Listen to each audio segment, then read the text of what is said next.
You're telling me humans have just been watching this entire time. The room fell silent as General Corvo of the Zin Consortium stared at the holographic display. Every other race in the intergalactic coalition had already thrown everything they had into the war effort, exhausting their resources in the long and bloody struggle against the Kidari. Yet somewhere in the background, humans had lingered. They had sent aid, sure, and provided logistic support, but direct military action. Not a single human ship had entered the fray until now. Yes, General replied. Admiral Merrick of the Reachok Union, his scaled face betraying no emotion, humanity officially declared its intent to engage in combat operations as of 10 minutes ago. Corvo rubbed his temples in disbelief. He had heard rumors of human capabilities, but dismissed them as exaggerated death world or bravado. Now facing the cold reality of the situation, he felt a strange mixture of anxiety and curiosity. Why now? And more importantly, what were the humans planning to do in a conflict that had dragged on for years? Show me their initial movements, Corvo ordered, his voice a touch sharper than intended. The holographic map of the galaxy zoomed in on the contested sectors. The Kidari fleet had established formidable defensive lines in key star systems, daring anyone to challenge them. Humanity's forces had materialized at the edge of the battlefield, a mere blip against the vast armadas of their enemies. As the human signature warships emerged on the display, whispers circulated among the assembled coalition commanders. Human ships were sleek and compact, lacking the imposing size and gaudy weapon arrays of other species. They seemed at first glance grossly underprepared. That's it, someone muttered skeptically. Corvo narrowed his eyes at the display, watching as the human vessels formed a tight formation. There was no grand show of force, no drawn-out posturing. In fact, to the untrained eye, it appeared almost absurdly minimal. A lone command ship, a scattering of destroyers, and a squadron of escort frigs. The humans had committed what looked like a fraction of their fleet. The room filled with an unsettling quiet, as everyone processed what they were seeing. The Kidari responded almost immediately, shifting their forces to meet the new threat. The enemy had no reason to take the human force seriously. After all, no one else had managed to break their lines in years. Then it began. Corvo blinked, hardly believing his eyes. The human ships moved with precision that bordered on artistry, cutting through space with alarming speed. Within seconds, the coalition's network of communication channels buzzed with reports of electromagnetic pulses and sensor jamming. For the Kidari, it was like being blindfolded in the middle of a storm. What are they doing? Admiral Merrick's usually composed demeanor cracked his voice, betraying a hint of awe. Electronic warfare. Corvo replied, his tone uncertain. But this is on a scale I've never seen before. The Kidari fleets floundered as their targeting systems and defensive measures became little more than dead weight. Human ships darted in and out of form with a grace that seemed almost casual, launching volleys of high-velocity projectiles. It wasn't the brute force assaults the coalition had grown used to seeing. This was something else. Warfare reduced to a deadly ballet, sir. The Kidder's outer defenses are collapsing, a comms officer reported, eyes wide, as he stared at the data streams flooding in. Corvo leaned forward in his seat, focusing intently on the display. This was the moment with the humans press their advantage or fall back. His doubts were immediately answered when the human fleet accelerated, exploiting the chaos they had created. Their tactics shifted fluidly, seemingly predicting the Kidari, every attempt at countermeasures. How are they? Morak began trailing off as he watched another sector fall to the human advance. It's as if they knew exactly where to strike. Corvo couldn't help but marvel at the spectacle. The humans moved with an efficiency that was almost inhuman, and their strategy defied conventional military logic. Most species threw waves of ships at their enemies, relying on overwhelming force to break through defenses. Humans, on the other hand, used precision strikes, disabling critical systems, and leaving the Kidari fleet to flounder like a beast stripped of its senses. What kind of weaponry are they using? One of the coalition officers blurted out, his tone a mix of horror and fascination. Their weapons seem conventional, a tactical analyst stammered, but they're using them in ways we never considered. As the minutes ticked by, the coalition command room descended into a stunned silence. A full hour had passed since humanity's first engagement, and the Qadari mighty armadas were reduced to a fragmented, retreating mess. Even the coalition's most optimistic projections hadn't accounted for this level of effectiveness. Corvo watches the holographic map updated, showing Qadari strongholds going dark, one after another. This wasn't just a victory, it was a dissection. The humans weren't merely overpowering the enemy, they were tearing apart the Qadar's entire battle doctrine. Sector Gamma has fallen, the comms officer announced, breaking the silence. And reports indicate no human losses. Impossible, Marak, his scaled features twitching in disbelief. How can they sustain 0 casualties? Corvo swallowed hard, his eyes locked onto the tactical feed. The human fleet continued its relentless advance, their ships weaving through debris fields and evading incoming fire with an ease that seemed almost playful as another Qadari command ship was reduced to a ball of flame. It became evident that this was no fluke. The humans were not just skilled, they were on a completely different level. I don't understand, Corvo admitted, rubbing the back of his neck. What have they been doing all this time if not fighting? Preparing, a new voice. C in cold and analytical. All heads turned to see a human officer standing at the doorway, clad in a crisp uniform, devoid of ornamentation. His eyes, sharp and unreadable, scanned the room as if assessing each individual's worth. You call this a war? He continued, striding forward to the center of the room. But to us, it's an exercise, a test of tactical adaptability. The coalition officers exchanged uncertain glances. The human's tone was neither boastful nor arrogant. It was matter of fact. Corvo clenched his jaw, unsure whether to feel anger or grudging admiration. What's your objective? Corvo demanded, struggling to keep his voice steady. Why? Now. The human officer tilted his head slightly as if considering how to best explain something painfully obvious. Our objective, he began, is to end this conflict in the most efficient manner possible. And as for why now? We waited until you were ready to accept our methods. Corvo felt a shiver run down his spine. The words were simple, almost benign, yet they carried a weight that suggested something far beyond what any of them had anticipated. Ready? You think we were ready for this? Mar scoffed, shaking his head. The human's gaze turned to the holographic map where the last remnants of the Qadari forces were being systematically dismantled. If you weren't, he replied calmly, this war would have ended much sooner. Corvo stared at the map, struggling to process the unfolding events. The humans were pushing toward the heart of Qadari territory, their advance so rapid it defied explanation. And yet as he watched, a thought began to form, a question that he wasn't sure he wanted the answer to. Just what kind of war had humanity been preparing for all this time? Corvo's eyes stayed fixed on the holographic display as the humans pressed deeper into Qadari territory.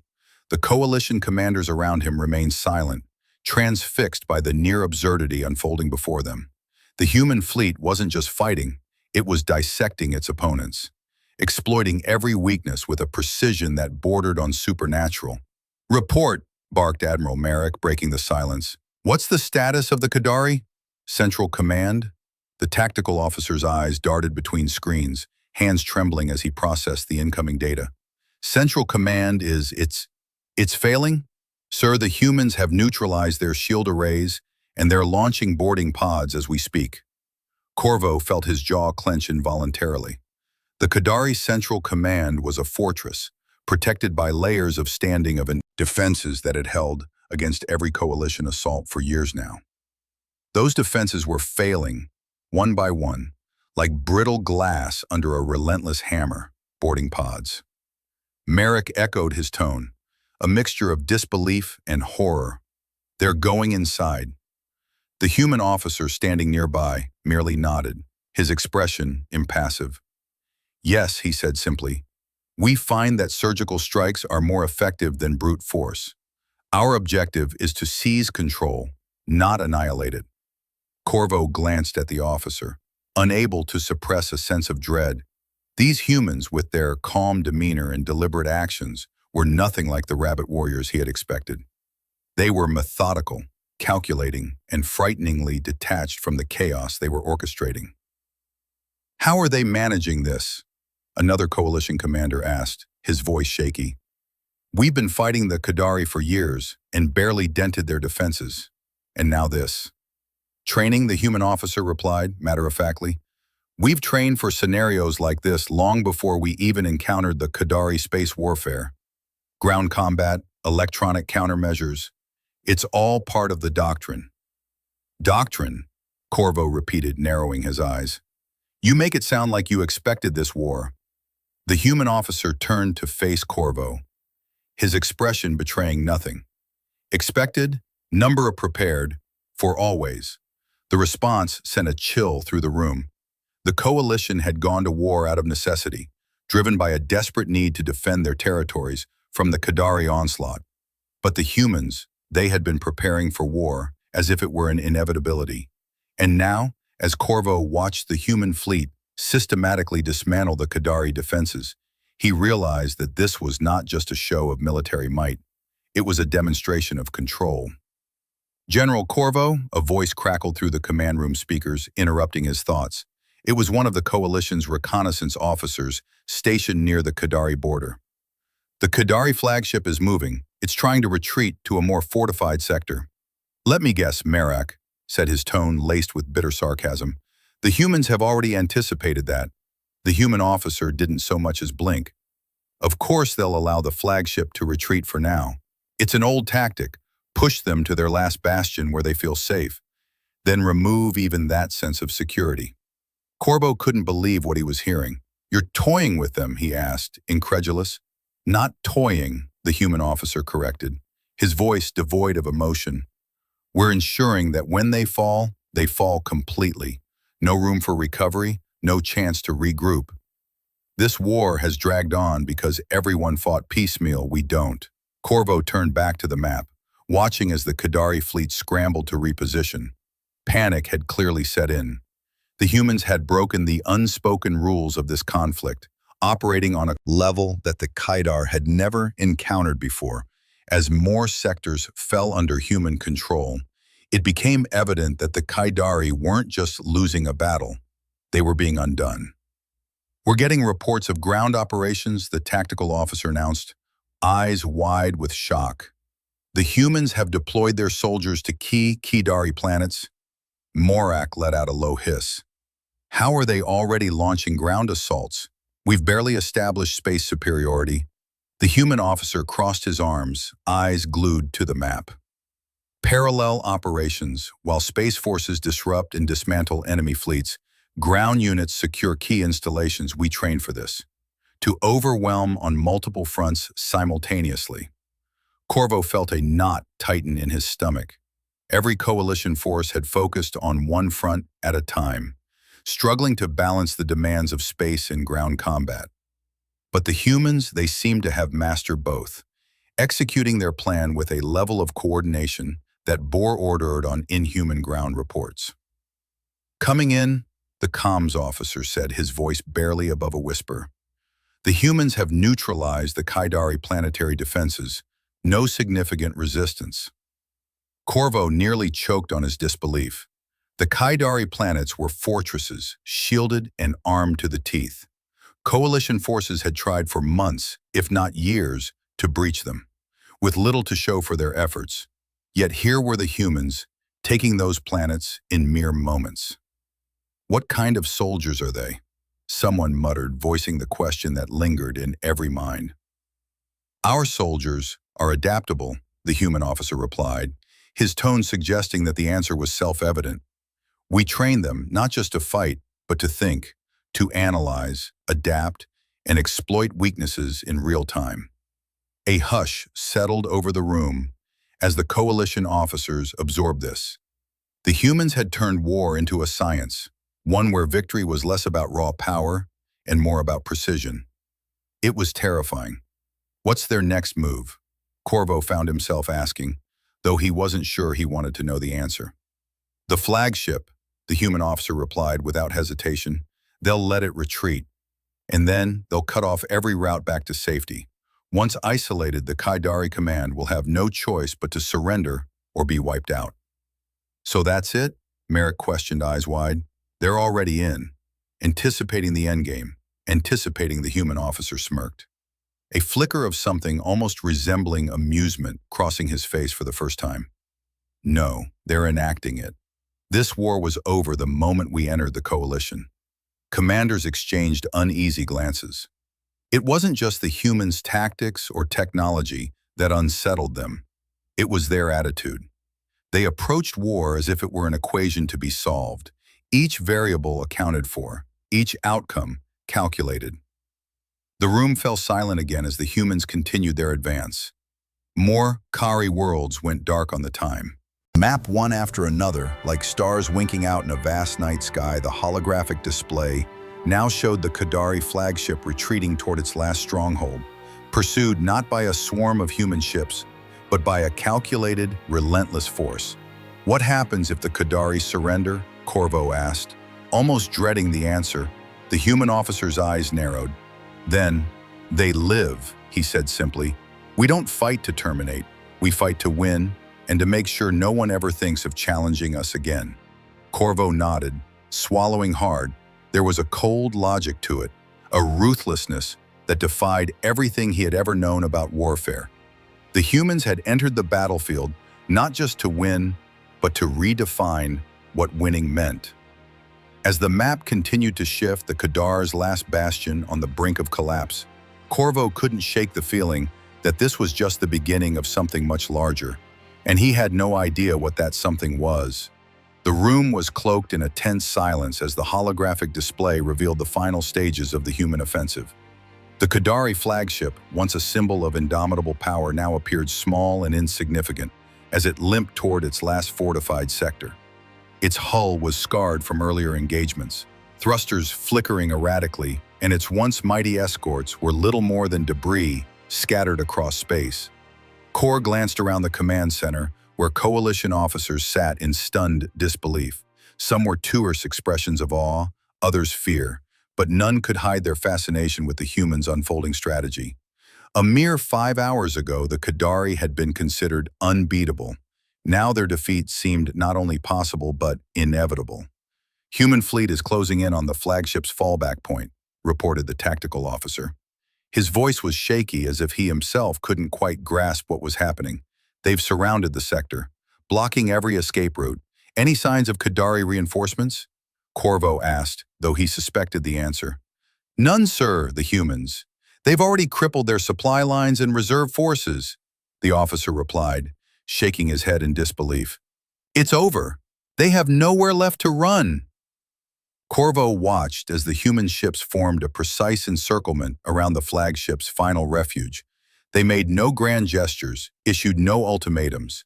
They merely waited their formation, a silent declaration of dominance.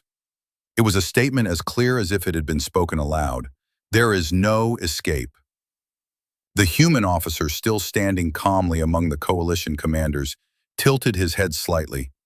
We've transmitted terms of surrender, he announced. The Qadari have 5 minutes to comply. Otherwise, we proceed with final neutralization.